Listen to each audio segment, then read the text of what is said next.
guys, Pastor Gary here, and I love this kind of topic that we're going to just discuss for a couple minutes today. And as a church, we have our prayer night every other Sunday evening. It starts at 6:30, and we basically call it open house prayer. Come as you are, stay as long as you'd like when you need to take off, but we find most people stay from beginning to end. And it works sort of as an afterglow for us, for those who are looking to experience Holy Spirit, maybe hands being laid on. And so we have just a neat time. And I would certainly challenge you and encourage you to come out and be part of it, because it is, I think it's one of the best things we do as a church.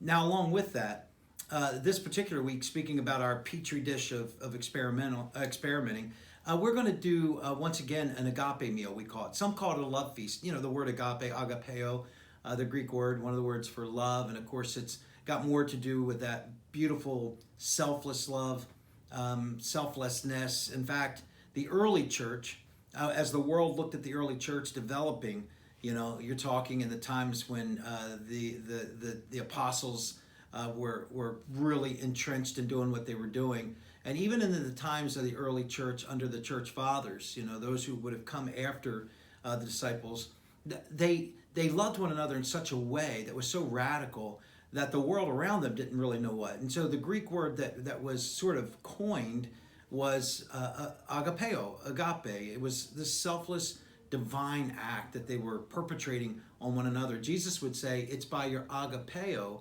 that this world will know you're my disciples. In other words, your love for one another is how they're going to know it. So there's a lot of references to the agape. And so agape meaning love, just one of the ways the Greeks would express the word love. And so we have a love feast is what it is. And what we do is we come together, and it's on our prayer night, but we'll start with breaking of bread. We'll start with just deep fellowship. The word that's used, of course, is koinonia. And koinonia is simply not just, we can get together, hang out, talk, and chat, and have a good time, walk away. But that's not necessarily what that intimate fellowship, koinonia, takes you deeper than that.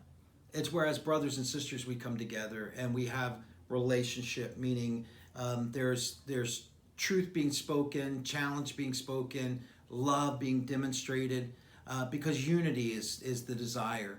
And then, of course, we do break bread, have a great time, and so forth. So I would invite you to come out. We will have a tremendous time. And then after we're done, to really solidify the unity, and I can't think of a better activity to do together than to pray together. If you really want unity, if you really want to usher in the Spirit of God, pray. And once you do that, you watch the cohesiveness that will come. And I believe it's one of the more important things we can do as a church. So why not really prayerfully consider coming out and being part of an agape meal that we're going to do, a love feast, as it were. I mean, where can you go wrong having a love feast, okay? So I hope that you will join us. You be blessed.